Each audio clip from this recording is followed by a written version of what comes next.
ನಗರ ಅಭಿವೃದ್ಧಿ ಪ್ರಾಧಿಕಾರದ ಸಚಿವರಾದಂತಹ ಸನ್ಮಾನ್ಯ ಶ್ರೀ ಬೈರತಿ ಸುರೇಶ್ ರವರು ಮಂಡ್ಯ ನಗರದ ಕನಕ ಭವನದಲ್ಲಿ ಪಕ್ಷದ ಮುಖಂಡರುಗಳ ಜೊತೆ ವಿಚಾರಗೋಷ್ಠಿ ನಡೆಸಿದರು.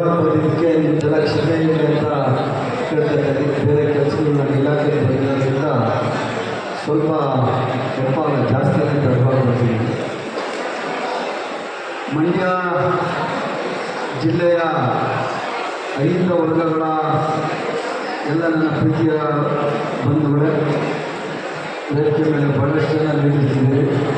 ಶಿವಣ್ಣ, ಸುರೇಶ್, ಸುಬ್ಬಣ್ಣ, ನಾಗರಾಜರು, ಆದಿತ್ಯ ಎಲ್ಲ ವಿಷಯದಿಂದ ಸಹ ಬಂದಿದ್ದಾರೆ.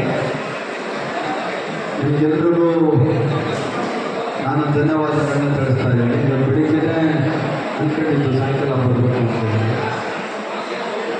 ಇಡೀ ರಾಜ್ಯದಲ್ಲಿ ಐದು ವರ್ಗಗಳ ಪರವಾಗಿ ಅವರ ಕಷ್ಟ ಕಾರ್ಪಣ್ಯಗಳನ್ನ ಕೇಳಬೇಕು ಅಂತ ಹೇಳಿ ಈ ರಾಜ್ಯದ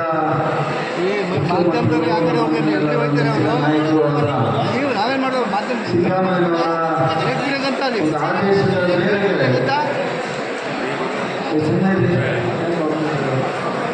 ಆದೇಶದ ಮೇರೆಗೆ ಇವತ್ತು ಎಲ್ಲ ಜಿಲ್ಲೆಗಳಲ್ಲಿ ನಾವು ಹೋರಾಟ ಮಾಡ್ತಾ ಇರುವಂತಹ ಸಂಘಟನೆಗಳಿಗೆ ಬೆಂಬಲ ಕೊಡಲಿಕ್ಕೋಸ್ಕರ ನಾನು ಬಂದಿರೋದು. ನಿಮಗೇನೆ ಗೊತ್ತು, ಕಳೆದ 6 ವಾರಗಳಿಂದ ಈ ರಾಜ್ಯದಲ್ಲಿ ಏನು ನಡೀತಾ ಇದೆ ಅಂತ ಹೇಳಿ ಬಿಜೆಪಿ ಪಕ್ಷದವರು ಮಾನ್ಯ ಮುಖ್ಯಮಂತ್ರಿಗಳ ಈ ಒಂದು 2 ಸರ್ತಿ ಮುಖ್ಯಮಂತ್ರಿ ಆದ್ರಲ್ಲ ಅವರು, ಅದನ್ನು ಅವರಿಗೆ ಅರಗಿಸ್ಕೊಳ್ಳೋಕ್ಕಾಗ್ತಾ ಇಲ್ಲ.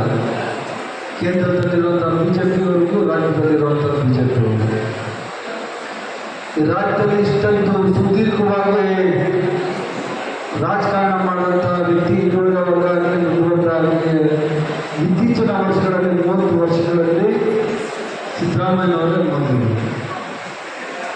ಅವರ ಸ್ವಚ್ಛ ಆಡಳಿತ, ಅವರು ಜನಪರ ಮಾಡ್ತಾ ಇರುವಂಥ ಕೆಲಸಗಳು ಇವತ್ತು ಬಿಜೆಪಿಗಳ ಕಣ್ಣಿಗೆ ಕೆಂಪಗಾಗಿಸಿದ್ದಾರೆ. ಅದಕ್ಕೋಸ್ಕರ ಇವತ್ತು ಇಲ್ಲ ಸಲ್ಲದ ಆರೋಪಗಳನ್ನು ಮಾಡಿ ಸರ್ಕಾರವನ್ನು ಅಸ್ತಿತ್ವವನ್ನು ತೆಗಿಬೇಕು, ಸರ್ಕಾರವನ್ನು ಅಸ್ಥಿರಗೊಳಿಸಬೇಕು ಅಂತ ಹೇಳಿ ಇವತ್ತು ಈ ಬಿಜೆಪಿಯವರು ಅನೇಕ ಆಡಳಿತ ಜಮೀನುಗಳು ಮೇಯರ್ ಜಮೀನುಗಳು ಅದು ಕೊಡಬೇಕಾದ ಧರ್ಮ ಕೊಟ್ಟಿದ್ದಾರೆ. ಅದು ವಿಚಾರನೇ ಅಲ್ಲ. ಆದರೆ ಇವತ್ತು ಅದನ್ನೇ ಅಸ್ತ್ರವನ್ನಾಗಿಟ್ಕೊಂಡು ಇವತ್ತು ಸರ್ಕಾರದ ವಿರುದ್ಧ ಇವತ್ತು ಪ್ರತಿಭಟನೆಗಳು ಮಾಡುವಂಥದ್ದು, ಏನನ್ನು ಸಮಾವೇಶ ಮಾಡುವಂಥದ್ದು, ಇದನ್ನು ವಿಧಾನಸಭೆ ಒಳಗಡೆ ವಿಧಾನಸಭೆ ಹೊರಗಡೆ ಈ ಕೆಟ್ಟ ಸಂಪ್ರದಾಯಕ್ಕೆ ಇವತ್ತು ಬಿಜೆಪಿಯವರು ಕೈ ಹಾಕಿದ್ದಾರೆ.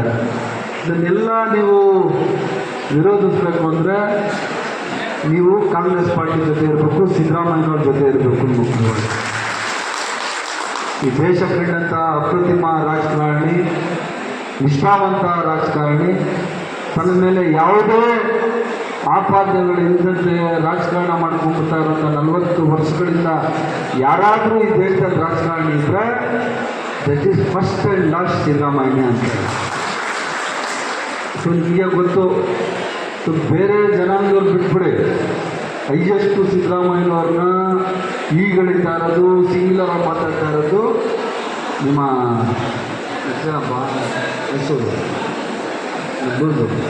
ಎಚ್ ವಿಶ್ವನಾಥ್.